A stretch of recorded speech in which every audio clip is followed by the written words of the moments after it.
मुलांनो, माझ्या यूट्यूब चॅनेलमध्ये तुमचे खूप खूप खूप स्वागत आहे. मुलांनो, मग कसं वाटते आता? गणपती बाप्पा येत आहेत. मस्त मज्जा येते ना? नवीन नवीन रोषणाई, दुकाने कशी सजलीत. मस्त वाटते की नाही? मग कसे करणार आहात गणपती बाप्पाचे स्वागत? गणपती बाप्पा मोरया. मग डीजेवर आवाज इतका मोठा होतो की बाप्पा पण कानात कॉटन घालावं लागतं. आणि लेझर लाईट शोमुळे तर डोळ्यांना आणि पक्ष्यांनाही त्रासदायक असतं.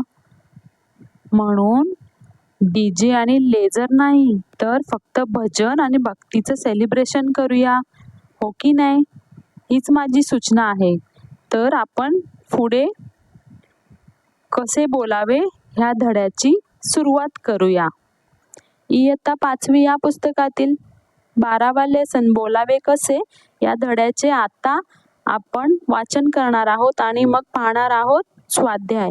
या पाठामध्ये आपल्याला 2 प्रसंग दिलेले आहेत आणि या प्रसंगावरून आपल्याला गुड मॅनर्स शिकणार आहोत. आपल्याला बोलायचे आहे ते आपल्याला शिकायचे देखील आहे. इथे खाली चित्र दिले आहे, ते पहा. त्या चित्रावरूनच आपल्याला हा लेसन समजून घ्यायचा आहे. प्रसंग 1.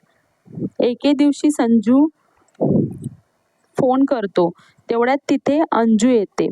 तर इथे बघा, एक मुलगा म्हणजे संजू फोन करत आहे आणि त्याच्या मागे एक मुलगी उभी आहे. तर तिचं नाव आहे अंजू. फोन करत आहे तो आहे संजू आणि तो कोणाला तरी फोन लावत आहे आणि म्हणतोय, हॅलो काका, मी संजू बोलतोय. अहो, हा चुकीचा नंबर लागला आहे. तर इथे संजूने त्याच्या काकाला फोन लावलेला असतो आणि त्याचा नंबर चुकीचा लागतो. संजू झटकन फोन ठेवतो. तर ज्या वेळेस आपण लावलेला नंबर चुकीचा आहे हे संजूला कळतं, त्यावेळेस तो झटकन फोन ठेवून देतो आणि हे सगळे त्याच्या मागे उभी असलेली अंजू बघत असते.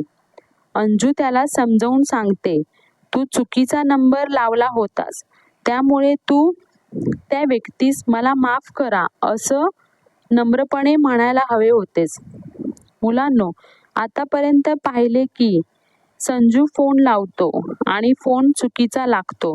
मग तो मला माफ करा असं तो त्या व्यक्तीला म्हणत नाही किंवा सॉरी हे देखील त्यांनी म्हणायला हवे होते. जेव्हा हे नंबर चुकीचा लागतो त्यावेळेस आपण त्याची माफी मागणे गरजेचे असते. मुलांनो, आता आपण या पाठात मध्ये दिलेला दुसरा प्रसंग बघूया. प्रसंग 2. बसमध्ये खूप गर्दी. शेजारी एक आजी उभ्या आहेत. दिनेश एका जागेवर बसला आहे. आजी उभ्या असलेल्या दिनेशला दिसताच तो आपल्या जागेवरून उठतो. आजी, तुम्ही या जागेवर बसा. आजी दिनेशच्या जागेवर बसतात. किती गुणी मुलगा आहेस तू, इथे आजी म्हणतात. आजी, वृद्ध व्यक्तींना बसमध्ये, रेल्वेमध्ये बसण्यास जागा देणे हे सर्वांचेच कर्तव्य आहे. आजी दिनेशकडे कौतुकाने पाहतच राहिल्या. तर इथे दिनेश आजींना म्हणत आहे, वृद्ध व्यक्तींना बसमध्ये, रेल्वेमध्ये बसण्यास जागा देणे हे सर्वांचेच कर्तव्य आहे. तर प्रसंग 2. ह्यामध्ये आपण पाहिले की बसमध्ये खूप गर्दी असते. तर बसमध्ये दिनेश नावाचा एक मुलगा बसलेला असतो. गर्दीमुळे बसायला जागा नसते. तिथेच वृद्ध एक आजी उभ्या असतात. दिनेशने ते बघतो आणि त्या आजींना स्वतःची या जागेवर बसायला लावतो. तर त्या आजींना दिनेशचे खूप कौतुक वाटते. तर त्यानंतर दिनेश म्हणतो की वृद्ध व्यक्तींना बसमध्ये, रेल्वेमध्ये बसण्यास जागा देणे हे प्रत्येक नागरिकाचे कर्तव्य आहे. तर दुसऱ्या प्रसंगातून सुद्धा अजून एक आपल्याला गुड मॅनर्स पाहायला इथे मिळतो. तर मुलांनो, आपल्याला हा धडा समजला असेल तर धड्यातला दिनेश सारखं तुम्ही सुद्धा वृद्ध व्यक्तींना, आजी आजोबांना बसमध्ये, रेल्वेमध्ये उभे असतील तर तुम्ही सुद्धा स्वतःची जागा बसायला द्या. हे आपलं कर्तव्य आहे आणि हा एक चांगला गुड मॅनर सुद्धा आहे. स्वाध्याय प्रश्न क्रमांक 1. अशा वेळी तुम्ही काय कराल ते लिहा. तुम्ही प्रवास करत असताना एखादी वृद्ध व्यक्ती बसमध्ये उभी आहे. उत्तर: मी माझी जागा त्या वृद्ध व्यक्तीला बसायला देईन. आ. लहान मूल कडेवर घेऊन एक काकू बसमध्ये उभ्या आहेत. उत्तर: मी माझी स्वतःची जागा तिला देईन. ई. तुमच्या घरच्या फोनवर अनोळखी व्यक्तीचा फोन आला आहे. उत्तर: मी त्या व्यक्तीला तुम्ही चुकीचा नंबर लावला आहे हे नम्रपणे सांगेन. ई. एखादी अनोळखी व्यक्ती पत्ता शोधत तुमच्या घरी आली आहे. उत्तर: त्या व्यक्तीला योग्य ती माहिती मी देईन. उ. तुमच्या शाळेतील एखादा अपंग विद्यार्थी तुमच्या घराजवळ राहतो. उत्तर: मी त्याला माझ्या सोबत शाळेत घेऊन जाईन. प्रश्न क्रमांक 2. खालील रकाने वाचा व शिक्षकांच्या मदतीने समजून घ्या. तर इथे बघा एक चार्ट दिलेला आहे. इथे एक बॉक्स आहे. तिथे लिहायचे आहे की व्यक्ती. तर इथे व्यक्ती आहेत अंजू, संजू, दिनेश, आजी. पुढे आहे वस्तू, ठिकाण, वाहन यांची नावे घर, फोन, बस, रेल्वे आणि पुढचा टप्पा आहे गुण आहे म्हणजे नम्रता. तर व्यक्ती, वस्तू, गुण यांच्या नावांना नाम असे म्हणतात. कोणत्याही व्यक्तीच्या, वस्तूच्या, ठिकाणांच्या किंवा वाहनांना नाम असे म्हणतात. प्रश्न क्रमांक 3. खालील वाक्यातील नामे ओळखा. त्या खालील रेघ ओढा. अ. हॅलो काका, मी संजू बोलतोय.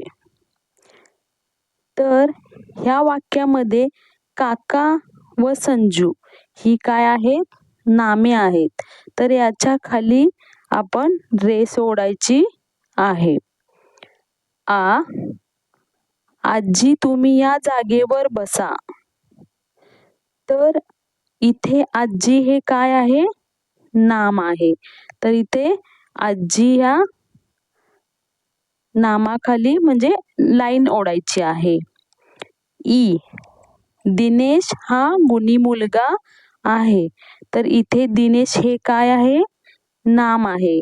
तर दिनेश ह्या नामाखाली आपल्याला रेष ओढायची आहे. प्रश्न क्रमांक 4. खालील वाक्यात योग्य नामे लिहा.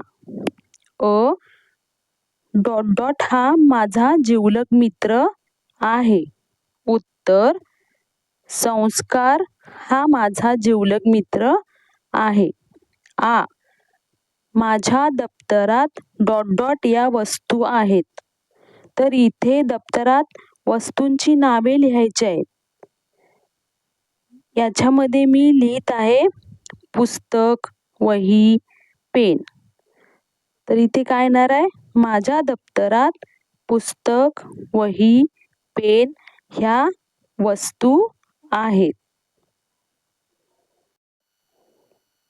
प्रश्न क्रमांक 5. खालील गोलातील शब्दांना शेजारच्या माळेतील योग्य मणी लावा. नवीन शब्द तयार करा. उदाहरणार्थ ओलं, ओलावा. तर इथे गोलामध्ये शब्द दिले गेले आहेत ना, ते बाजूच्या गोलातील शब्द आहेत. त्यांच्या मदतीने आपल्याला नवीन शब्द तयार करायचे आहेत. पहिला काय आहे? माया म्हणजे मायाळू, प्रेम करणारा. कष्ट म्हणजे कष्टाळू, हार्ड वर्किंग म्हणजे खूप काम.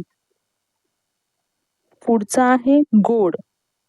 तर इथे गोडला होणार आहे गोडवा म्हणजे स्वीट. पुढे बघा, लहान म्हणजे लहानपण. पुढचं आहे चपळ म्हणजे चपळाई. पुढे बघा, मोठे, मोठेपण म्हणजे महान. तर मुलांनो, इथे आपला धडा समाप्त झाला आहे. धन्यवाद.